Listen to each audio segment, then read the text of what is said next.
대한민국 농업의 든든한 버팀목이자 농촌 경제의 핵심 유통 채널이었던 농협 하나로마트가 최근 4년 연속이라는 유례없는 영업 적자의 깊은 늪에 빠져 큰 충격을 주고 있습니다.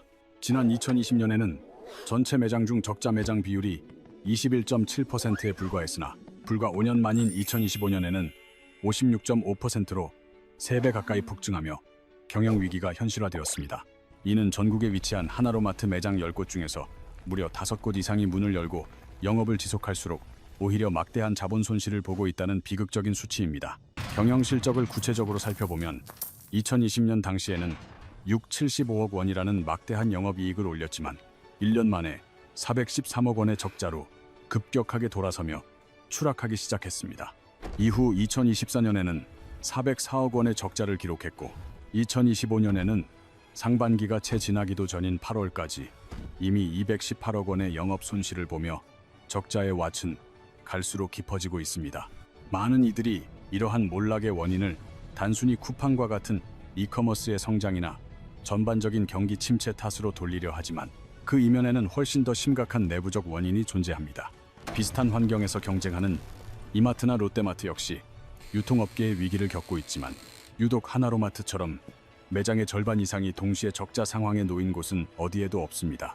하나로마트의 이러한 추락 배경에는 농협이 대중에게 숨기고 싶어하는 치명적인 구조적 모순과 거대한 유통망을 잠식하고 있는 비효율적인 운영 방식이 복잡하게 얽혀 있습니다. 이를 이해하기 위해서는 하나로마트가 일반적인 기업이 운영하는 마트가 아니라 농협이라는 거대한 협동조합, 시스템 안에서 움직이는 특수한 조직임을 먼저 인지해야 합니다. 본래 농협의 목적은 농민들의 소득을 보전하고 도시 소비자들에게는 신선한 국산 농산물을 합리적으로 공급하여 양측을 잇는 튼튼한 다리 역할을 수행하는 것이었습니다. 농협의 거대 조직은 크게 금융업을 담당하는 농협은행과 유통 및 농산물 사업 전반을 관리하는 농협경제지주라는 두 개의 거대한 축으로 나뉘어 운영됩니다. 일반적인 대형 마트의 경우 숙련된 상품 기획자인 MD가 전국을 직접 누비며 가장 저렴하고 품질 좋은 상품을 최적의 조건으로 들여와 매장의 경쟁력을 높이는 역할을 합니다. 그러나 하나로마트의 매장 담당자들은 직접 최선의 상품을 고를 권한이 없으며 본사인 농협경제지주가 위에서 일방적으로 내려보내는 물건을 무조건 받아서 팔아야만 하는 구조입니다. 마치 유능한 주방장이 식재료를 직접 선별하지 못하고 본사에서 보내주는 고정된 재료로만 요리를 해야 하는 식당처럼 현장의 목소리가 반영되지 않는 경직된 시스템이 문제입니다. 더욱 심각한 문제는 농협경제지주가 농민의 소득 보장을 명분으로 농산물을 수매할 때 시장 가격보다 높은 가격에 사들인다는 정책적 특수성에서 시작됩니다.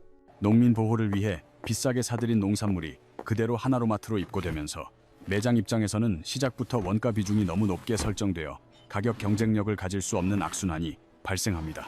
결국 소비자들이 지불해야 하는 최종 판매 가격은 경쟁 마트보다 비싸질 수밖에 없으며 이는 신뢰를 기반으로 마트를 찾았던 단골 고객들마저 등을 돌리게 만드는 원인이 됩니다. 경쟁사들이 산지, 직거래와 물류 혁신을 통해 단 10원이라도 가격을 낮추기 위해 치열하게 싸우는 동안 하나로마트는 구조적 자율성 없이 본사가 정한 가격에만 머물러 있습니다. 소비자들은 갈수록 똑똑해지고 있으며 동일한 품질의 사과라면 한 푼이라도 더 저렴한 곳으로 발길을 돌리는 냉정한 유통시장의 원리 앞에서 하나로마트는 무기력한 모습입니다. 결국 농민을 보호하기 위해 만든 농협 특유의 시스템이 역설적으로 마트의 생존력을 갉아먹고 있으며 이는 농민과 소비자 모두를 피해자로 만드는 거대한 구조적 재앙이 되었습니다. 눈덩이처럼 불어나는 적자를 감당하지 못한 하나로마트 경영진은 근본적인 혁신 대신 가장 손쉬운 먹잇감인 납품업체들을 쥐어짜는 비겁한 선택을 내렸습니다. 농협이라는 거대 조직의 막강한 지위 앞에 협상력이 전무한 중소납품업체들은 하나로마트의 일방적인 납품과 인하 요구를 묵묵히 받아들일 수밖에 없었습니다. 판매가 부진할 때 발생하는 모든 손실과 재고 부담을 납품업체에 고스란히 떠넘기는 갑질 관행은 이미 조직 내부에 깊숙이 뿌리박힌 고질적인 병폐가 되었습니다. 심지어 일부 매장에서는 납품업체 직원들을 불러내어 매장 정리와 상품 진열 같은 고된 노동을 강요하면서도 정당한 임금을 지불하지 않는 불법 행위를 자행했습니다. 납품업체들은 이러한 명백한 불법 노동 착취에 항의하고 싶었지만 자칫 농협과의 거래가 끊길까 두려워 억울함을 삼키며 무임금 노동에 시달려야 했습니다. 을의 입장에 처한 중소기업들에게 하나로마트는 상생의 파트너가 아니라 생존을 담보로 부당한 희생을 강요하는 가혹한 지배자나 다름없는 존재로 전락하고 말았습니다. 이러한 내부의 부패는 단순한 노동 착취를 넘어 본사의 실적 압박을 피하기 위해 장부를 조작하는 파렴치한 가짜 매출 생성 수법으로까지 번져나갔습니다. 매장 책임자들은 인사상 불이익을 면하기 위해 실제로 팔리지도 않은 물건들을 장부상으로만 판매된 것처럼 꾸며 본사를 기만하고 허위 실적을 보고해왔습니다. 숫자를 맞추기 위한 이러한 조작 행위는 일시적인 방편일 뿐이었으며 실제 경영 상태는 더욱 악화되었고 조직의 투명성은 회복 불가능한 수준으로 파괴되었습니다. 그러나 대중을 가장 경악하게 만든 사건은 국산 농산물과 신토불이 정신을 그토록 강조해온 하나로마트에서 벌어진 대규모 원산지 위조 스캔들이었습니다. 지난 10년간 하나로마트 매장에서 적발된 원산지 표시 위반 사례는 총 120사건에 달하며 이는 농협이라는 브랜드의 신뢰도를 처참하게 무너뜨리는 결과가 되었습니다. 더욱 충격적인 사실은 적발된 위반 건수 중 무려 84%에 해당하는 100사건이 저렴한 수입 농산물을 국내산으로 교묘하게 둔갑시켜 판매한 명백한 사기였습니다. 중국산 마늘종이 국산으로 둔갑하고 미얀마산 숙주나물이 한국의 땅에서 자란 농산물인 것처럼 판매되는 동안 소비자들은 농협의 이름만 믿고 지갑을 열었습니다. 필리핀산 파인애플까지 국내산 행세를 하며 진열대에 올랐다는 사실은 하나로마트의 관리 체계가 얼마나 심각하게 붕괴되었는지를 여실히 보여주는 증거입니다. 적발되지 않은 사례가 얼마나 더 많을지 가늠조차 할 수 없는 상황에서 하나로마트가 내세웠던 우리 농업보호라는 슬로건은 한낱 기만적인 수식어에 불과했습니다. 농민을 돕자며 국산 농산물 소비를 독려하던 하나로마트가 정작 뒤에서는 수입산으로 폭리를 취했다는 사실에 배신감을 느낀 소비자들은 빠르게 등을 돌리고 있습니다. 이는 단순한 경영 실패의 결과가 아니라 조직의 시스템 자체가 비리를 유발하고 부정행위를 묵인하는 어두운 구조로 고착화되었음을 의미하는 경고 신호입니다. 한때 2000년대 초반 공격적인 매장 확장을 통해 전국 방방곡곡에 이 연곳이 넘는 매장을 운영하며 유통 공룡으로 군림하던 영광의 시대는 이제 끝이 났습니다. 농협은 숫자로 보이는 매출 규모와 영향력 확대에만 매몰되어 정작 내부에서 격작하고 있던 수익 구조의 부실과 도덕적 해이를 철저히 외면해왔습니다. 무리한 확장으로 인해 생겨난 수많은 적자 매장들은 이제 농협 전체를 위협하는 거대한 짐이 되었고 그 대가는 고스란히 농민과 소비자들에게 전가되고 있습니다. 스마트폰 하나로 최저가를 실시간 검색하는 젊은 소비자들은 가격 비교에 익숙하며 하나로마트의 비싼 가격을 확인하자마자 냉정하게 발길을 돌리고 있습니다. 농산물 전문 마트라는 슬로건이 무색하게도 온라인 커뮤니티에는 하나로마트의 신선도 관리가 부실하다는 소비자들의 날선 비판과 불만이 끊임없이 올라오고 있습니다. 적자를 메우기 위해 무리하게 인력을 감축하다 보니 남은 직원들의 업무 부하가 커졌고 이는 자연스럽게 상품 진열과 신선도 관리의 소홀함으로 이어졌습니다. 실제로 매장 진열대에 시든 채소나 상한 과일이 그대로 방치되어 있다는 충격적인 후기들이 쌓이면서 신선함을 기대했던 소비자들은 깊은 실망감을 감추지 못합니다. 현장 직원들의 불친절을 호소하는 글도 늘어나고 있는데 이는 단순히 개인의 문제가 아니라 열악한 처우와 과도한 업무량이 낳은 구조적인 비극이라 할 수 있습니다. 적은 월급과 고된 노동에 시달리는 직원들의 회사에 대한 불만이 고객 응대 품질의 저하로 나타나면서 하나로마트의 서비스 경쟁력은 바닥을 치고 있는 상황입니다. 경남 양산점의 경우 2020년부터 5년 연속으로 적자를 기록하며 무려 215억 원에 달하는 막대한 누적 적자액을 기록해 지역 사회에 큰 충격을 주었습니다. 양주 농산물 종합유통센터 역시 상황은 다르지 않아 2024년 한 해에만 65억 원이라는 믿기 힘든 규모의 영업 손실을 기록하며 침몰하고 있습니다. 화성의 동탄센터는 54억 원, 봉담점은 34억 원의 적자를 기록하는 등 전국 곳곳의 핵심 거점 매장들이 약속이라도 한 듯 적자매서 허우적대고 있습니다. 이러한 경영 실패가 반복되면서 한번 무너진 하나로마트의 브랜드 이미지는 회복 불가능한 수준에 이르렀고 단골 고객들마저 이제는 다른 대안을 찾고 있습니다. 특히 트렌드에 민감한 젊은 세대들은 이제 쇼핑 선택지에서 하나로마트를 완전히 지워버렸으며 이는 마트의 미래 성장 동력이 사실상 사라졌음을 의미합니다. 하나로마트가 내부 부패와 비효율에 허덕이는 동안 외부에서는 쿠팡과 네이버라는 거대 IT 공룡들이 온라인 쇼핑 시장을 완벽하게 양분하며 유통 지형을 바꿨습니다. 쿠팡은 로켓 배송이라는 혁신적인 물류 시스템을 통해 오늘 주문하면 내일, 심지어 당일에 물건이 도착하는 시대를 열며 오프라인 마트의 존재 이유를 지웠습니다. 마켓컬리와 쓱닷컴 등이 선보인 새벽 배송 서비스는 신선한 식재료를 문 앞까지 배달해주며 바쁜 현대인들에게 하나로마트에 갈 필요성을 느끼지 못하게 만들었습니다. 온라인 중심의 급격한 환경 변화 속에서 전통적인 강자인 이마트와 롯데마트조차 매출 감소와 매장 정리라는 뼈를 깎는 위기를 피해갈 수 없었습니다. 그러나 이들은 창고형 매장으로의 전환이나 식품 전문관 강화, 온라인 채널 통합 등 살아남기 위한 처절한 변신을 시도하며 돌파구를 마련해 나가고 있습니다. 반면 하나로마트는 변화의 속도가 너무나도 느렸으며 경쟁사들이 디지털 전환에 사활을 거는 동안 과거의 오프라인 방식만을 고집하는 우를 범하고 말았습니다. 자체적인 온라인 판매 채널은 여전히 미비한 수준이고 배송 시스템은 사실상 부재하여 혁신적인 물류 경쟁력을 갖춘 기업들과의 대결에서 속수무책으로 패배했습니다.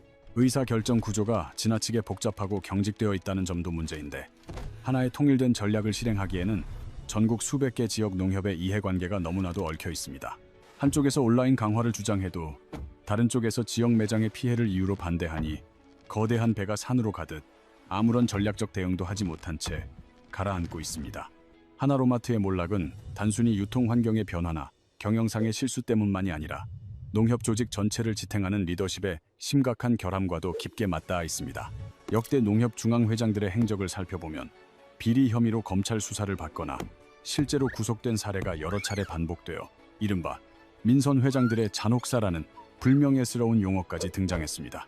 2025년 10월에는 경찰이 현직 농협 중앙회장의 집무실을 전격적으로 압수수색하며 다시 한번 농협 리더십의 도덕성에 치명적인 타격을 입히는 사건이 발생했습니다. 해당 회장은 지난 2024년 중앙회장 선거를 앞두고 당선을 위해 1억 원이 넘는 거액의 금품을 수수했다는 의혹을 받고 있으며 이는 농협 선거의 고질적인 부패를 여실히 보여줍니다. 농협 중앙회장은 200만 명이 넘는 조합원을 대표하며 농민 대통령이라 불릴 만큼 막강한 권한과 사회적 영향력을 행사하는 자리이기에 그 비리의 충격은 더욱 컸습니다. 오랜 세월 동안 농협 회장 선거는 후보들이 조합장들에게 금품을 뿌려 표를 사는 이른바 돈 선거라는 오명에서 단 한순간도 자유롭지 못했습니다.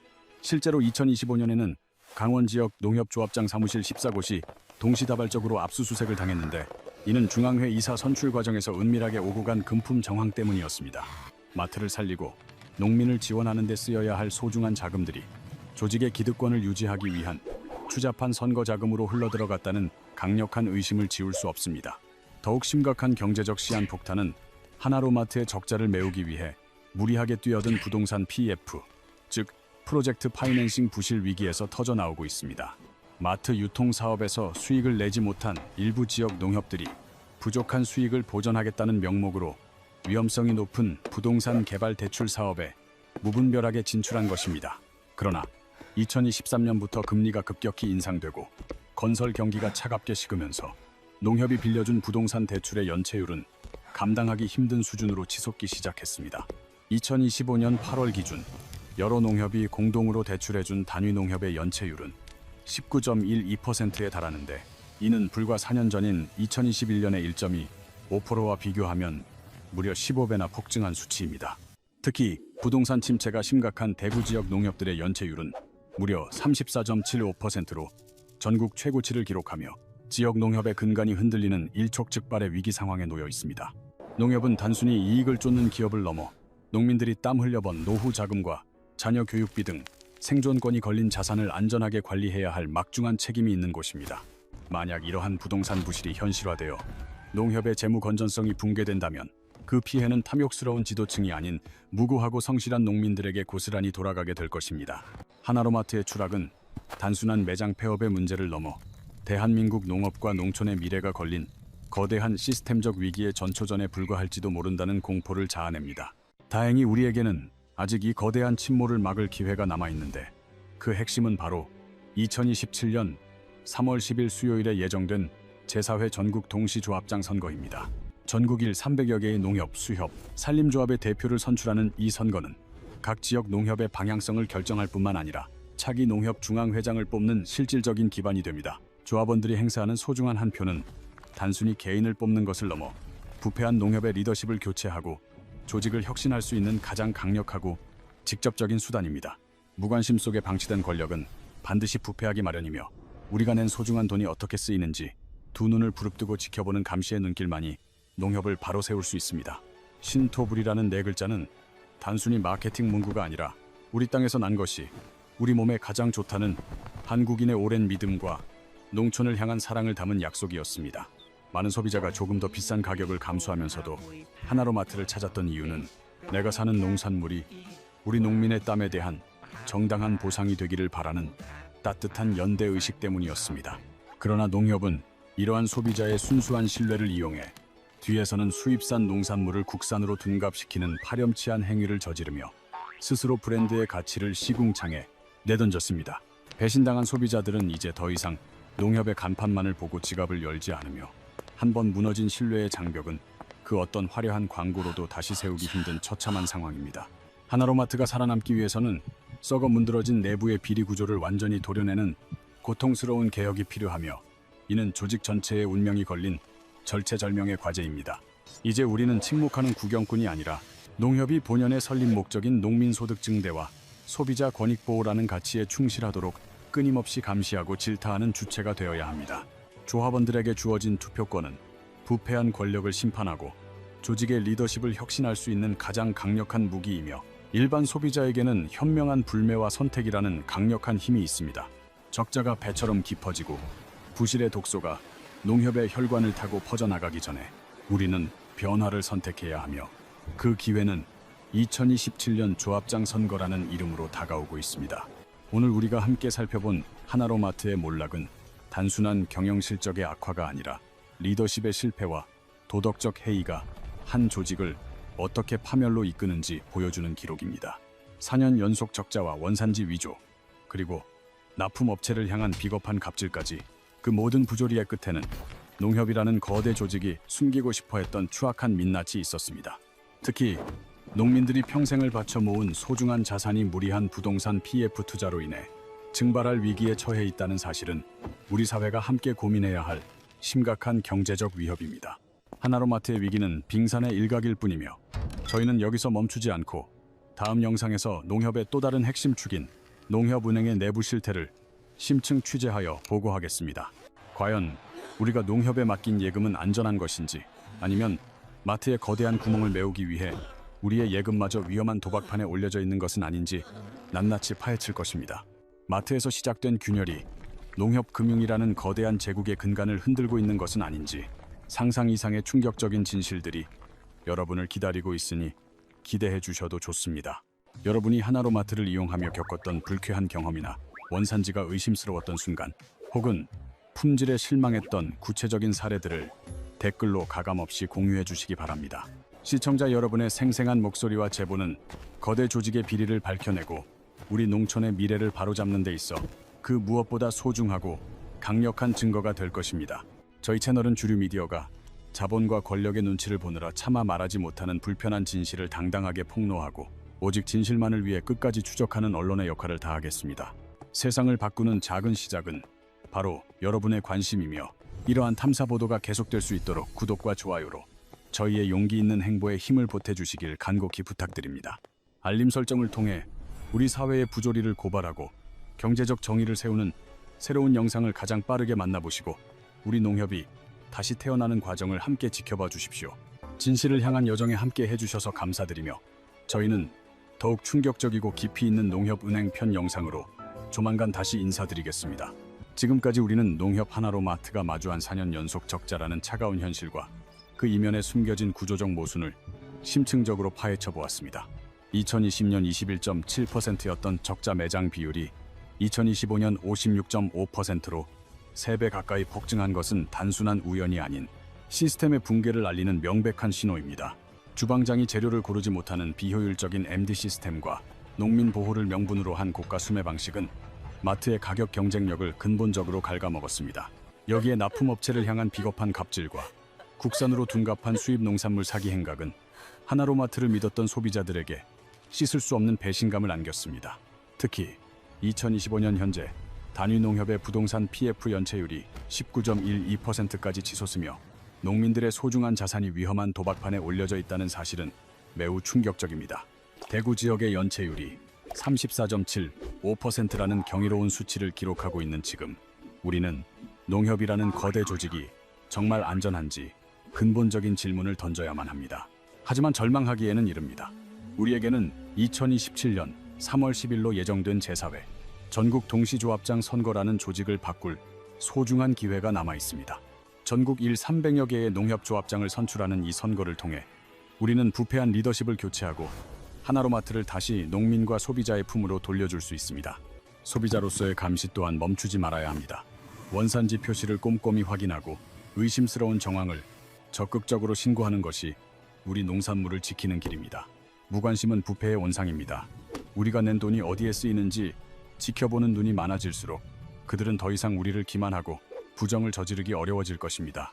농협이 제 역할을 다하도록 끊임없이 요구하고 참여하는 것만이 썩은 부위를 도려내고 대한민국 농업의 심장을 다시 뛰게 할 유일한 방법입니다. 하나로마트의 위기는 끝이 아닌 시작입니다. 마트의 적자를 메우기 위해 흔들리고 있는 농협 금융의 실태는 우리가 반드시 알아야 할 다음 진실입니다. 다음 영상에서는 농협의 또 다른 거대 축인 농협은행을 현미경처럼 파헤쳐 우리가 맡긴 예금이 정말 안전한지 그 실체를 낱낱이 보고하겠습니다. 마트에서 증발한 수천억 원이 금융권 부실로 이어져 우리의 경제적 생존권을 위협하고 있는 것은 아닌지 더욱 심도 있는 취재로 여러분을 찾아뵙겠습니다. 여러분의 작은 관심과 공유가 모여 거대 조직을 변화시키는 큰 파도가 됩니다. 주위에 이 심각한 현실을 널리 알려주시고 함께 목소리를 내주십시오. 하나로마트에서 직접 겪으셨던 황당한 경험이나 내부 제보가 있다면 언제든지 댓글로 남겨주십시오. 여러분의 목소리가 세상을 바꾸는 단서가 됩니다. 저희 채널은 자본의 논리에 굴복하지 않고 오직 진실만을 위해 뛰겠습니다. 이런 탐사 보도가 계속될 수 있도록 구독과 좋아요로 함께해 주십시오. 알림 설정을 통해 농협은행의 충격적인 실태를 다룰 다음 영상을 가장 먼저 확인하시고 우리 경제의 이면을 보는 밝은 눈을 가지시길 바랍니다. 대한민국 농업과 우리의 자산을 지키기 위한 이 긴 여정에 끝까지 함께해 주셔서 진심으로 감사드리며 정의로운 변화를 위해 멈추지 않겠습니다. 진실은 침몰하지 않습니다. 저희는 더욱 날카롭고 깊이 있는 정보를 담은 농협은행 편 영상으로 곧 다시 돌아오겠습니다. 시청해 주셔서 감사합니다. 여기 세계 최고의 명문 대학인 하버드 대학교를 갓 졸업한 24살의 한 여성이 사회를 향한 첫 발을 내딛기 위해 서 있습니다.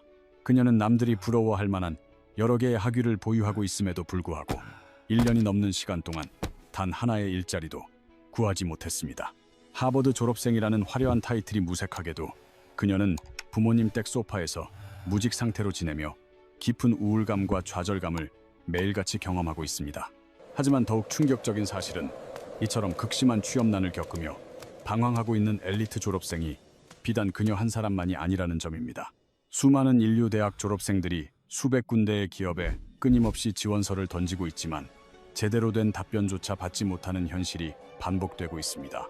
통계적으로 볼 때 현재 인류 대학 졸업생들의 실업률은 인류 역사상 그 어느 때보다도 가장 높은 수준을 기록하고 있는 실정입니다. 실제로 조사 결과에 따르면 하버드 졸업생 중 약 23%에 달하는 인원이 졸업 후 3개월이 지나도록 직업을 찾지 못한 것으로 나타났습니다. 우리는 흔히 이러한 현상이 기업의 채용 수요가 줄어들었거나 인공지능이 인간의 노동력을 완전히 대체했기 때문이라고 성급하게 결론을 내리곤 합니다. 하지만 그것은 명백한 오해입니다. 사실 기업들은 지금도 여전히 사람을 찾고 있으며 구인 시장의 문은 닫히지 않았기 때문입니다. 지난 몇 년간의 데이터를 분석해보면 기업들의 구인 공고 수는 오히려 과거보다 2배 이상 증가하며 꾸준한 상승세를 보이고 있습니다. 그렇다면 도대체 무엇이 문제일까요? 근본적인 원인은 노동에 대한 수요 부족이 아니라 감당할 수 없을 정도로 쏟아지는 노동의 과잉 공급에 있습니다. 수십 년 전만 해도 상황은 완전히 달랐습니다. 거대 기업들은 명문대 졸업생들을 채용하기 위해 서로 높은 연봉을 제시하며 치열하게 경쟁했습니다. 그 시절에는 아이비리그 대학의 졸업장만 있으면 자신이 원하는 직장에 들어가는 것이 지금과는 비교할 수 없을 정도로 훨씬 수월했습니다. 심지어 경제가 불황이라 일자리가 부족했던 시기에도 구직자들은 최소한 자신이 노력하면 취업할 수 있다는 가능성을 충분히 느낄 수 있었습니다. 과거에는 넥타이를 매고 매장을 직접 찾아가 매니저를 만나서 열정을 보여주는 것만으로도 그 주 안에 채용되는 사례가 빈번했습니다.